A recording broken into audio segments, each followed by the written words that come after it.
Vernomatic Productions. Hey, this is Bobby Gustafson, and you're listening to the Metal Mayhem ROC with John, the Vernomatic Verno and Metal Walt. Are you ready? Live from the Metal Mayhem Studios in Rochester, New York. We are gold.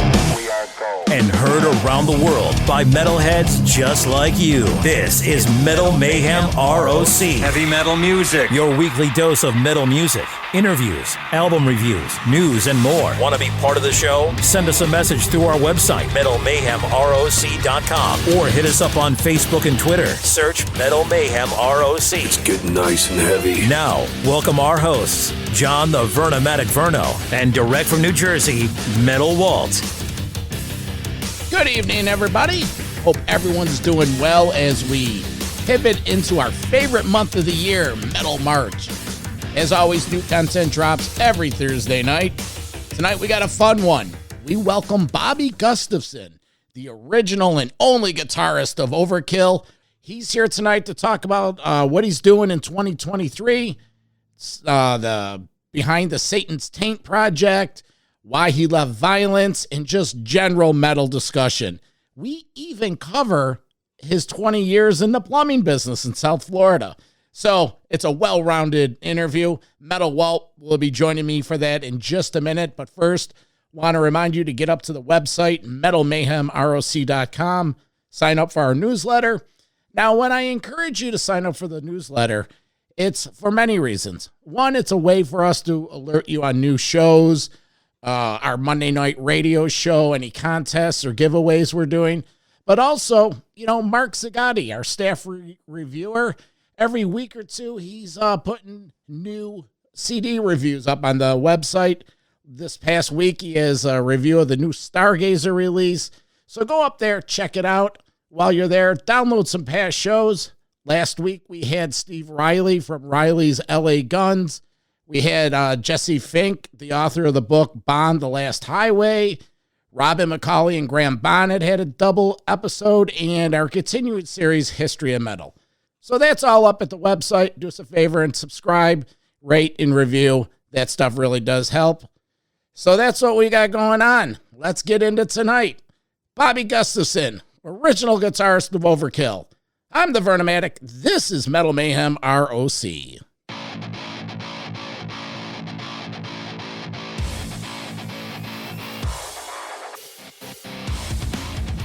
Our guest today was born in Staten Island, spent his teenage years in the gutters of New York, auditioning for bands, getting gigs at 17, and spending the better portion of the last 40 years writing, performing, and producing heavy metal music. Let's welcome to Metal Mayhem ROC, Bobby Gustafson. Hey, Bob, how are you, man? Good, man. How are you? We're doing well. I'd like to introduce you to my co-pilot in this metal crusade. He goes by the name Metal Walt. Jersey Walt. Hey, Bobby, it's a pleasure, man. Looking forward to this discussion, man. We go back in our roots, back to the tri-state area. You're a Florida guy now, but the stomping grounds where I am, man. We've been born on the same soil. How long you been down in Florida? I moved here permanently in 96, so I've been here a while. Yeah, I can see from your background, you're a blue and red fan, Giants, pinball machines. Yeah, I still got all my Giant stuff. Kind of my sports / music room. Walt, before you get into your teaser, I just have a question. A guy on our team lives in Indian Harbor Beach, Florida, down in Melbourne. Are you anywhere close to there? Melbourne's about an hour north. Okay, well, he owns a restaurant there, Frankie's Beachside. He says it's on the Space Coast, better known as the East Coast. He says, come on up. We got heavy metal beers for you and some kick-ass chicken wings. Yeah, there's some clubs around up there. I know, and I've been up there a couple times to see my friend's band play and stuff. So, Bobby, before we get into the whole music side of thing, I always like to have a nice, cool icebreaker, right? So I was reading up on there that you might be in the family plumbing business, or at least were. So I got a 18-year-old son in plumbing Votech in Jersey. So he wanted to know back in the day when you played at all those shitty clubs in the tri-state area, and people are pissing all over the floor and it's overflowing and your sneakers are getting wet. What's the trick of the trade to getting those urinals and toilets unclogged? Unclogged? I hate probably the one fixture I hated the most was the urinal because they effing stink. I can't stand them. But lucky enough being down here, I worked in Palm Beach a lot. So you're talking, multi-million-dollar houses. So it wasn't, pretty much the cream of the crop. But I mean, if it's clogged, you just get a snake, man. Get one of those augers. Don't use so much paper. All right, so Bobby's in Florida. Bob, what is going on? I mean, we'll touch on the overkill stuff. That's, but we're here to talk about 2023. So you're done with the VIO-LENCE gig. What's going on in the music front with you? Well, I got a couple things going on. I mean, I'm pretty much constantly writing. I had a bunch of stuff that I was gonna use, or at least offer to VIO-LENCE to see if it had fit. And I just kind of dropped all of it. I didn't want to really use it outside of VIO-LENCE. So I started writing new songs rather than do another TAINT album right away. I wanted to try and start another band. So I've got guys already. I'm just trying to get the best possible songs. I mean, I'm going through this is the most I've ever written. I probably have 30 songs that I'm trying to organize and make them, different, get all the A-list type stuff. And then once that's ready, I'll get the guys together and we'll try and put something out. Other than that, I've got something happening that's a little premature. I can't really say yet, but hopefully I'll be back in Europe this summer and I'll hopefully be able to announce it in a couple months. When we read the press release on the departure of VIO-LENCE, basically reading between the lines, I'm starting to get the feeling that you're in Florida and they're on the West Coast and it just wasn't working. Yeah, it was hard. And with the economy the way it was, everything started to get more expensive. I mean, the flights had doubled since I first started going out there in 2020.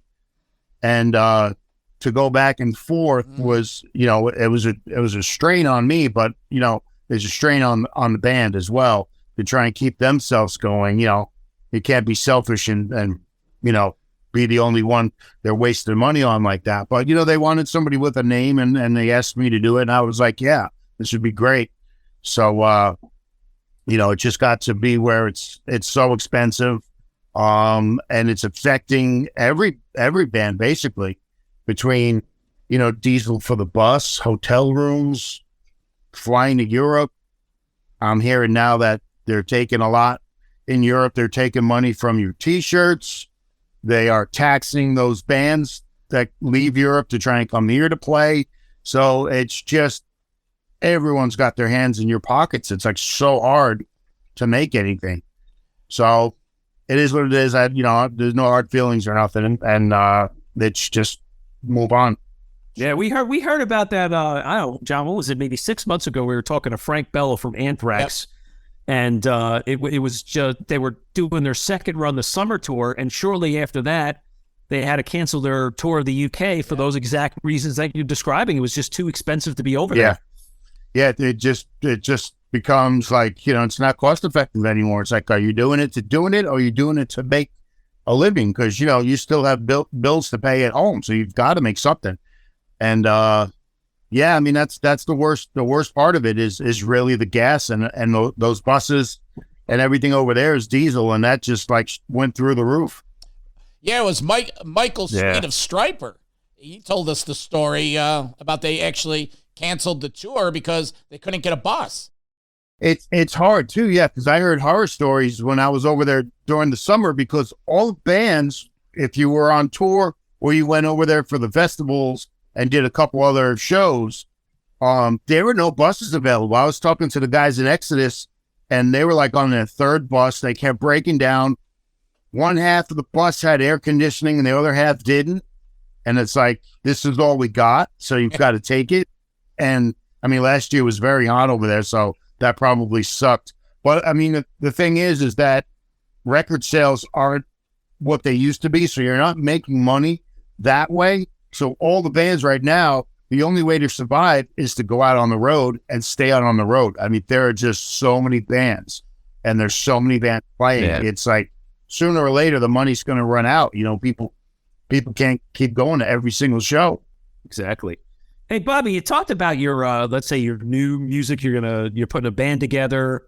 Maybe add a little color to that. Like, I mean, like, what's the Florida scene down there? I mean, I know you got bands like, I think Obituary's located in Florida. You know, Sabotage has their roots. John Oliva. I mean, we haven't heard from him in quite a while. So are you assembling like, you know, let's say seasoned musicians? You trying to get a band together with guys from that area, get out on the road and that kind of thing? Like, what's going to make this one a little bit different than, let's say, the Satan's Taint band? Yeah, I would always like to play with that people that, you know, have been in the business. And now a lot of musicians are in multiple bands. So it's not taboo to take somebody who's not on tour and have them join your band. So, I mean, I've been friends with Mike Borders, the bass player from Massacre, for years. I mean, he lived down towards Lauderdale, and I knew him ever since I came here. A lot of those bands are in Tampa and becoming friendly with everyone around here. I mean, I've been down here for so long. But, yeah, I wouldn't mind getting that. You know, getting other people that have a name, but still, I'd like to help the people, like with Satan's Taint, help people that really are just trying to break in the business and have no way of getting in. But yeah, I mean, that seems to be the cool thing now, is just get guys with a name, because it helps. It helps with the ticket sales. Yeah. What is? You've probably been asked this question a million times, but man, Satan's Taint, like, how'd you come up with that name, man? I just chuckle every single time I think about that. We're down here and it's just always so hot, and I was trying to think of someplace hotter, and I you know, I'm picturing Satan sitting down on a fucking throne made out of stone, and like the hottest thing in the world's got to be his fucking taint. So I was like, Satan's Taint, you know. And I mean, back then I was like, it was funny, but people kind of lost their sense of humor. Like from 2019, 2018 on, things started to change, and I thought I would get away with a funny name. Some people got it. Some people hated it. The majority of people who hated it were people in the business. So I kind of got like a black mark with that. And, you know, I really didn't get picked up to do anything. So to me, that's just a fun project. I'll probably do another album, but this new project, I'm trying to be a little bit more, I don't know, how could you say, mainstream, maybe, as far as the name. You know, I still think it's funny, but... And it's hysterical. It's actually hysterical. And it, you know, it's almost like, it's tongue-in-cheek, but then in reality, you're like, what was he getting at with that? Is it like, you know, like hell is like, you know, it's the worst place on earth, and it's as bad as like, it really is bad if you go to hell, and you're like, you're sitting up the anus of Satan. It's that bad. And I had one person actually thought that way, and they thought, well, you know, Satan is so bad, what would taint him? And I'm like, no, I'm not talking about that. I'm talking about the real taint. And it was just too funny. I had a guy from England, I wish I would have thought of this name. He called it Satan's Chin Rest.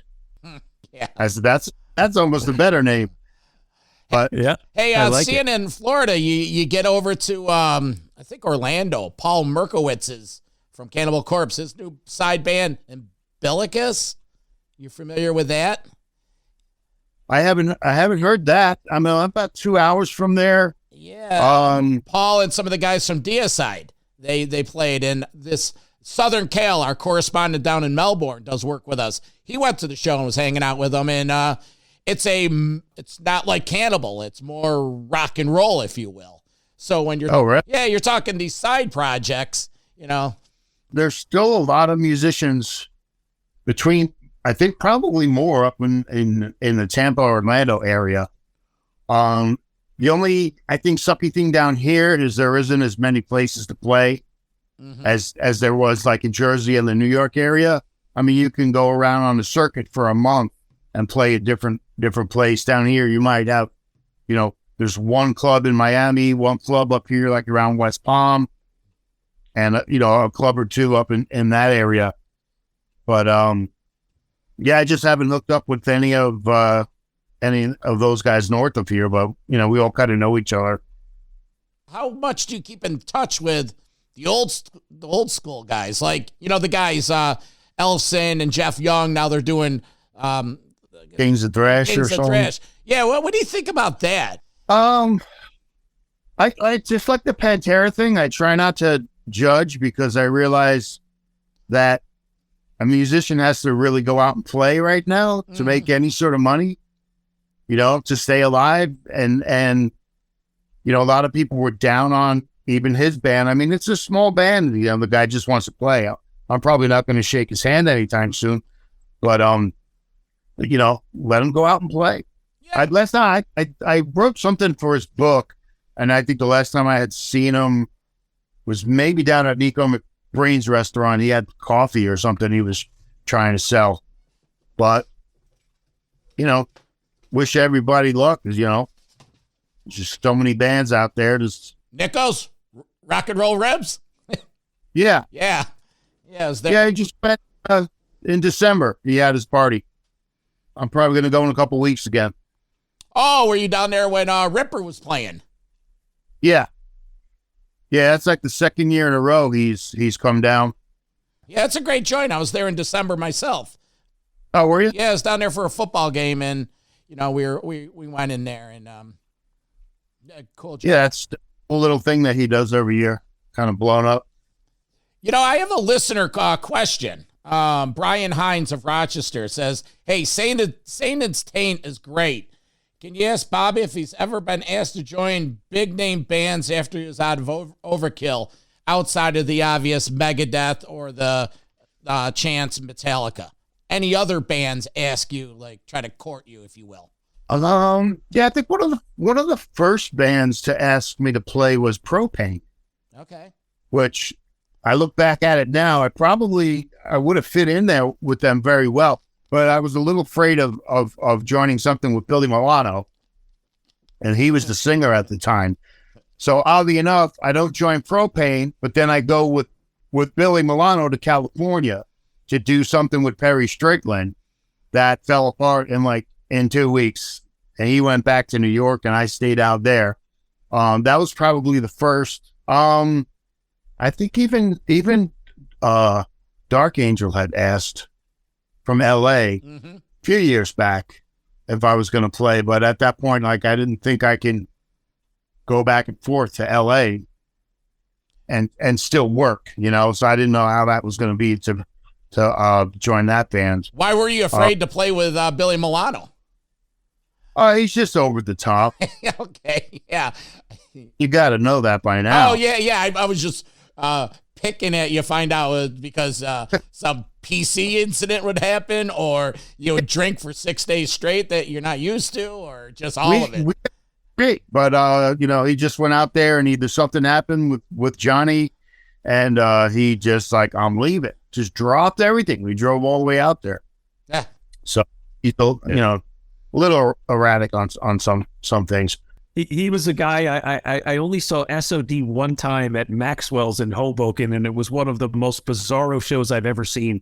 He was just walking all over the place, in and out of the bar, the main part, up top, 150% energy all the time. I'm sure, cool guy and all, but you could probably only keep that to a certain amount of limits. It would get exhausting. I don't think he ever sleeps, and I've watched him drink a pot of coffee. Like every day he drinks a pot of coffee, so he's just wound up all day. Yeah, we did the little tour with Overkill and SOD, like City Gardens and Rising Dawn or whatever. And yeah, we did a bunch of shows with them in the early days. I saw SOD up here in Rochester. Remember the Penny Arcade, Bob? You guys ripped that place apart a few times. But this was in 98 or 99. It was a very odd, 4-off kind of little tour they did. And it was August. It's right when I was getting married. It was 97, 98, somewhere around then. I remember it was hot as hell, and it was awesome because it would have been nice for them to sit down and get another studio album out. I mean, I don't think. Well, they'll do what they want to do, but I don't know if some of those themes on some of those songs would work too well. No, talk about politically correctness. That'll never fly. Yeah, that'll fly Right? today. But they definitely made their mark when that album came out. So that was pretty cool. Hey, I think we have some mutual friends. Two guys, Frank Wright and Alan Tecchio. They have this kick-ass book out, Jersey Metal. Yeah, I've heard about that. Okay, well, you're going to see about it because I'm going to share a shot for you that I dug out for you, and I need your comment on this. Let me see if my tech is working. Here we go. Can you see this, Bob? We used to take pictures in the early days down in Deanie's basement. That was his basement. The brick wall, that showed up in a couple other places. Deanie's bedroom was like right behind the Overkill sign. That was very, very early in the band. I had just joined. There was another guitar player for about 2 weeks. He quit. There was the other guitar player between Rat and Blitz. Rich Conti or Mike Sherry? No, those were gone. This guy was Mike something, but he went under 2 different names. Uh-huh. He was a little out there, but I used to play with him in the band on Staten Island called Riff Raff. I mean, we were only together for a short time. We never played out. Mm-hmm. But Rat's girlfriend, Lori, used to take the pictures of us down the basement. And then he just kind of freaked out on us one day too and wouldn't pick up the phone. And I kind of said, hey, I could do this myself. We don't even need another guitar player. It's just another person who's going to be a problem. So pretty much shortly after that was when we became the 4-piece. Do you recall? Did you ever a friend relationship with Frank or Alan Tecchio? Alan, he was the singer, right? Yeah, Alan was singer of Hades. Yeah, I mean they used to play with Overkill in the early days.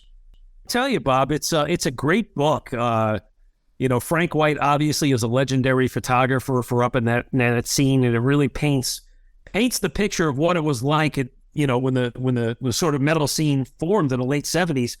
So, before we get into some of the Overkill stuff, talk about your impressions of the scene back then, the Old Bridge Metal Militia, the upbringing in the early 80s. You had places like I mentioned it earlier, Club Benet, the Birch Hill nightclub, Studio One, of course, Lemoore.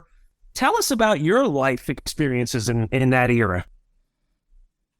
Yeah, we used to play a place called Union Jacks a lot. And then we played Mingles with Testament before we went out on tour. That was like a disco almost. Mm-hmm. We got into a huge brawl with the bouncers. I think they tried to put sugar in the gas tank of our van. Luckily, I saw that the next morning, and we started the van up. Oh man, I didn't go to the early stuff because I was really young. I think I just had gotten my driver's license pretty much. It was 17-ish, 18.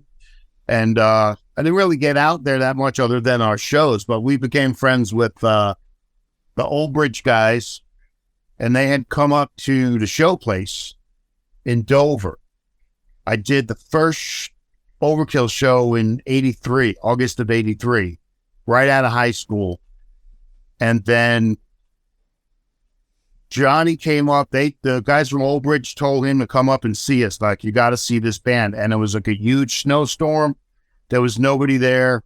It was kind of a real crappy show. I think it was January of 84. And then he wound up seeing us in October, opening up for Anvil, and he wound up signing us. But we also did a bunch of shows in the very early days. We opened for Metallica up in Port Jervis, mm-hmm. right up in the corner there. There was a place on Staten Island called the Rock Palace. We used to play. And then eventually we got into Lemoore's. And that just started to steamroll. I think the very first show might have been a Wasp a Wasp show on a Sunday. They had a matinee show, and they wanted to check us out because they haven't really heard of us before. And I think we opened up for Wasp on a Sunday afternoon.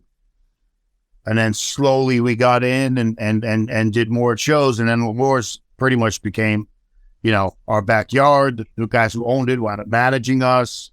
The old Ritz, we used to play a lot. But we really weren't in the scene that long.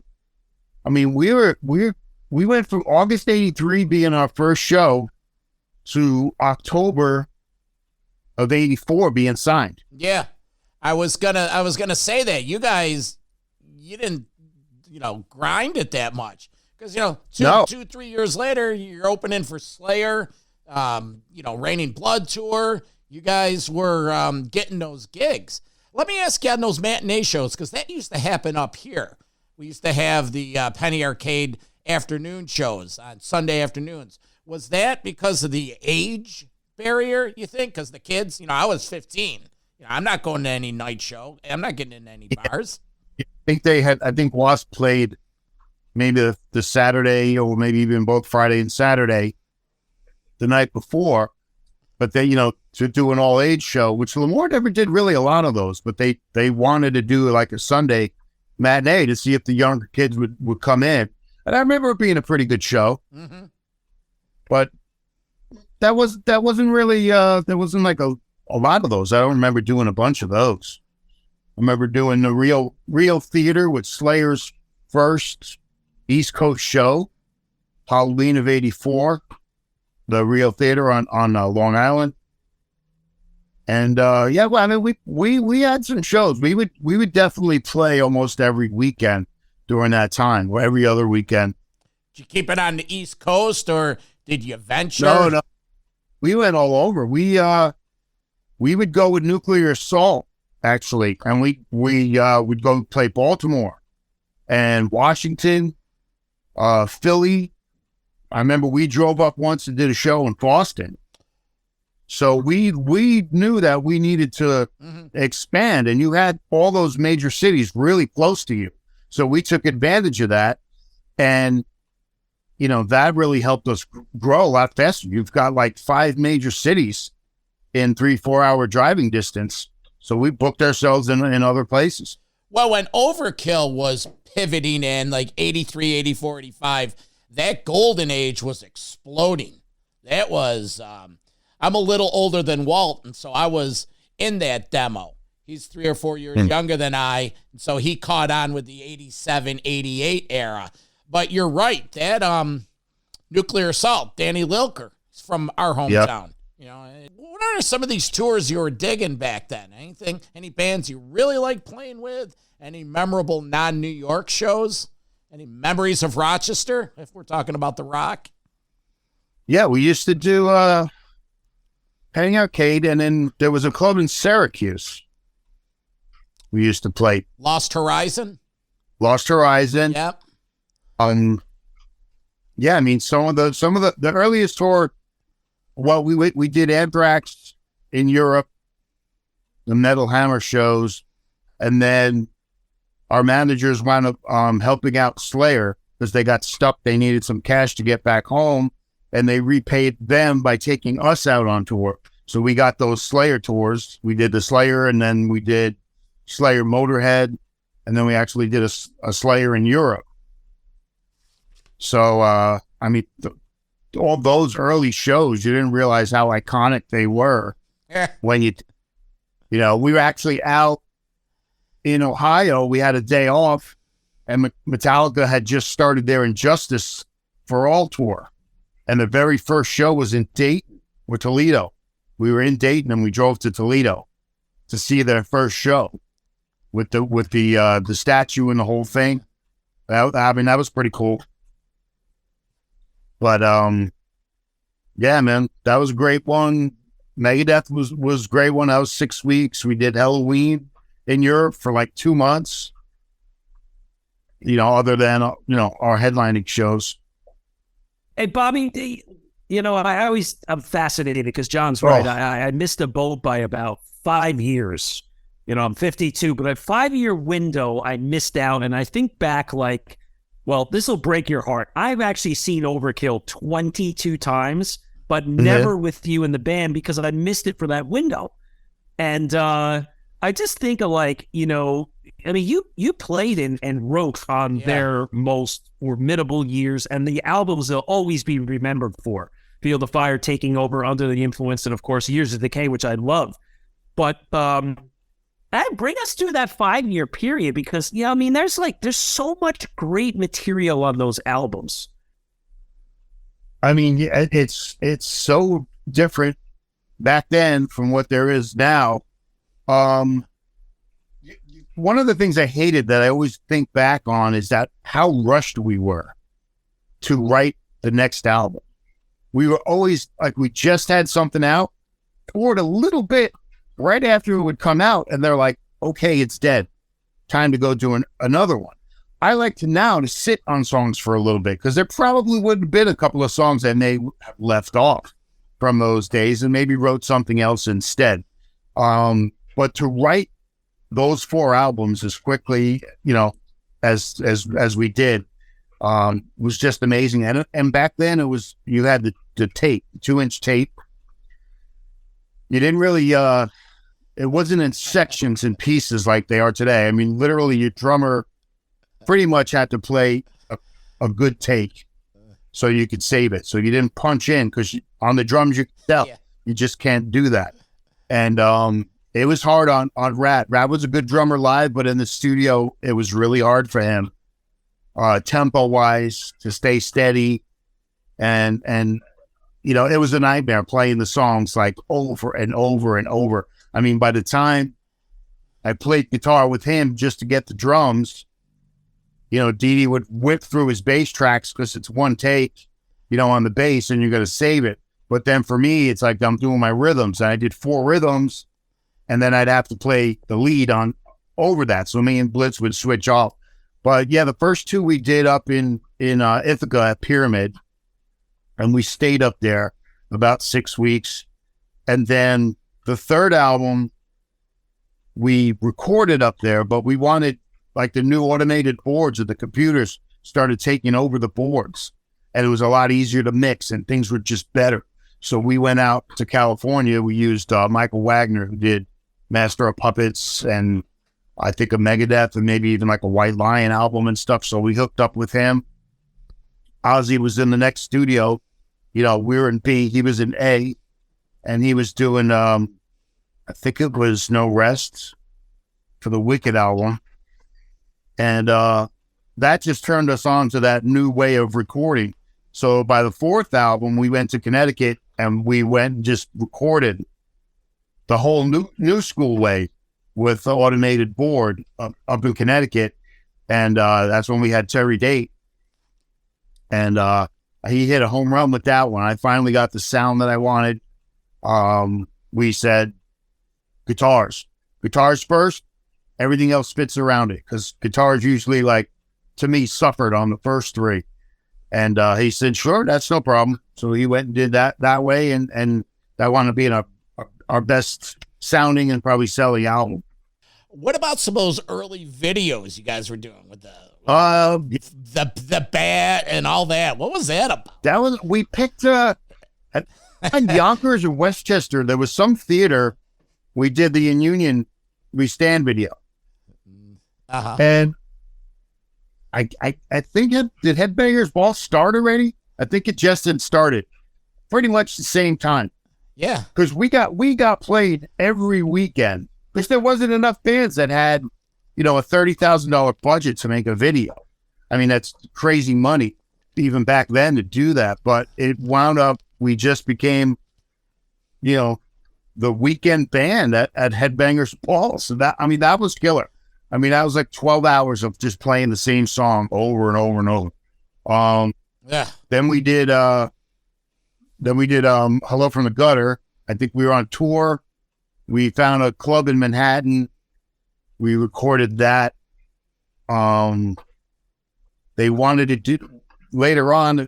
I don't know if you remember, there was something called Smash or Trash, and they were going to play it during the day if it was a smash.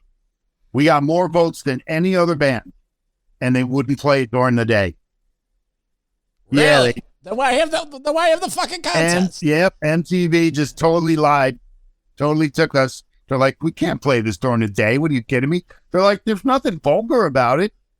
There's no cursing in there, and they just would not do it.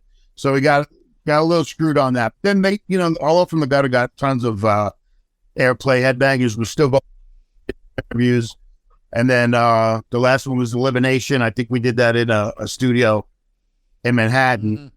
And same thing. That was up there like every weekend. Recently we spoke with Steve Riley of Riley's LA Guns. And, that band's going through that heavy metal divorce. Now you have two versions of LA Guns. But the one thing Steve said, I'm paraphrasing, he's like, listen, we're getting older and, I've played with a lot of bands. I wish these guys nothing but the best of luck. We did a lot of good shit together. I don't want to get into all the politics of why you left Overkill, but has there been any communication with the guys? Rat's out of it, but like Dee Dee or Bobby?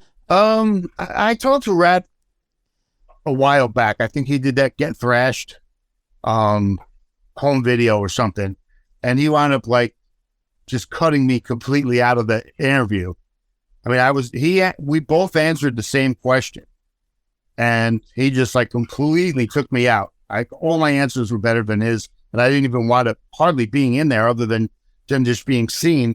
So I kind of haven't talked to him ever since that. His little born in the basement thing where he took credit for just about everything. So I don't really talk to him. I mean, the last time I had talked to Blitz and Dee Dee, I haven't talked to Dee Dee at all, but Blitz, I had talked to him probably like 20 years ago, but they just continue to like take money, So if I don't find out about something, they're taking money from it.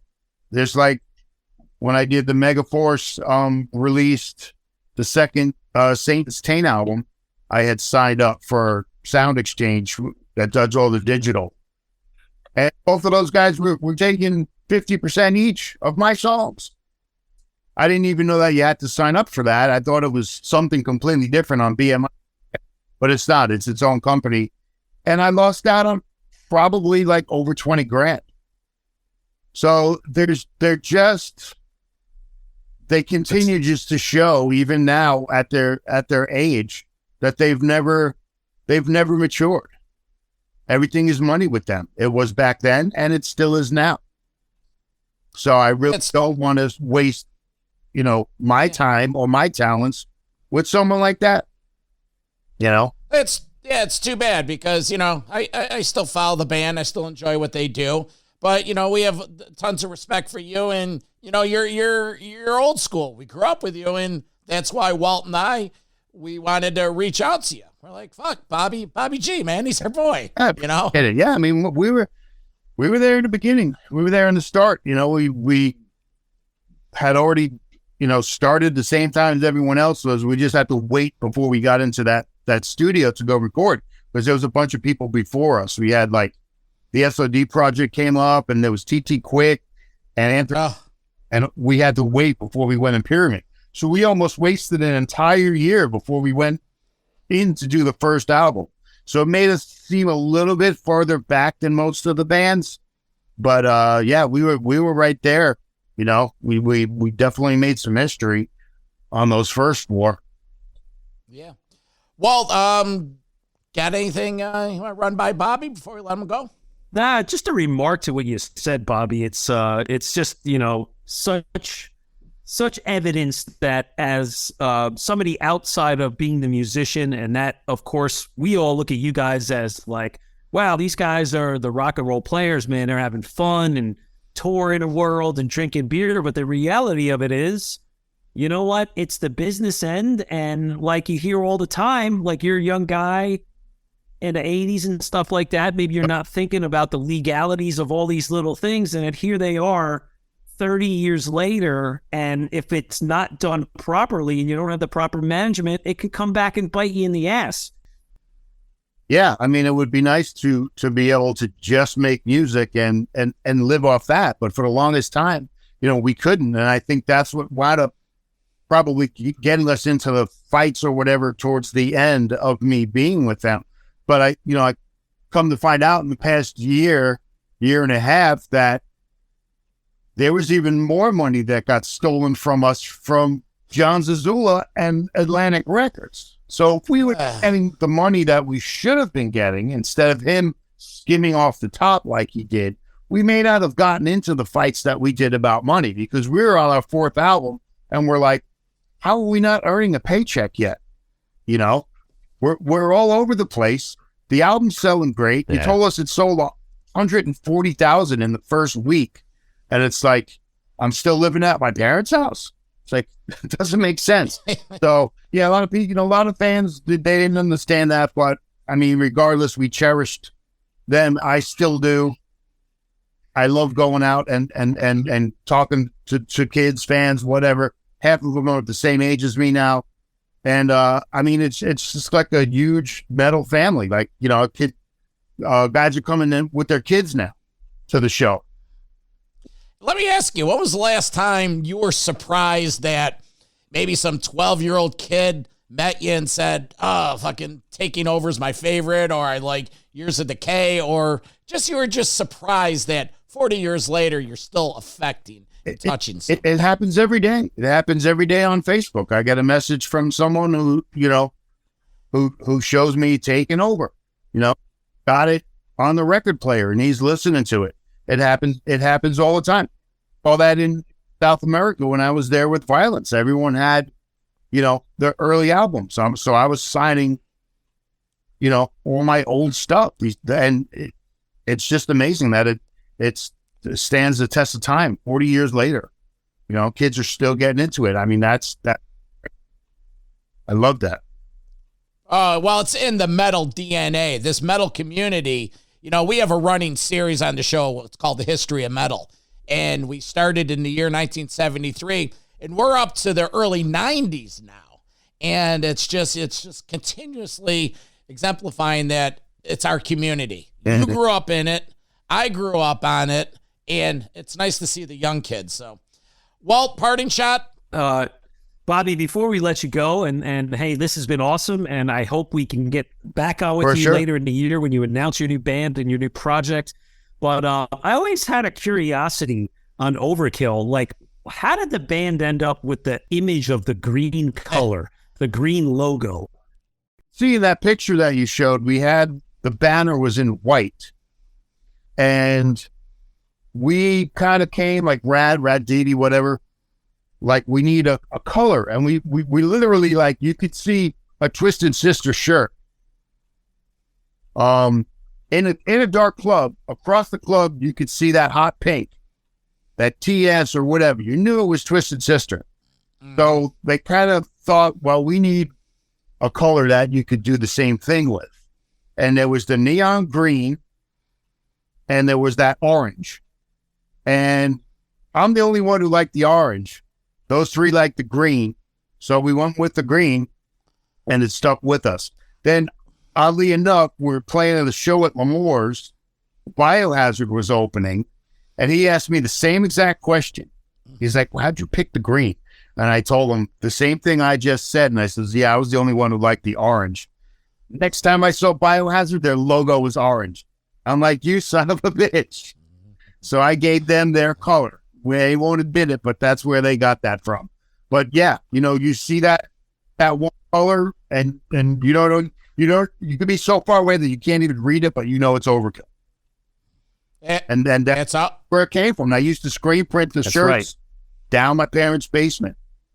The original Overkill shirts. That's awesome, Bob. Well, you know what? Like Walt said, when the new material comes out, we'll do this again, and we'll be promoting it. And thank you for rescheduling this. We appreciate this. No problem. Like I told you with Walt, he really wanted to get on this. And whenever it's a Jersey guy, he always takes rank. He's like, Vern, it's Jersey, it's my area. And I'm like, okay, you're right. So thank you, man. Yeah, we'll catch up a couple of months. I'll have some new news for you. Thanks, All right. Bobby. See you, man. Thanks, man. Have a Bye-bye. good one.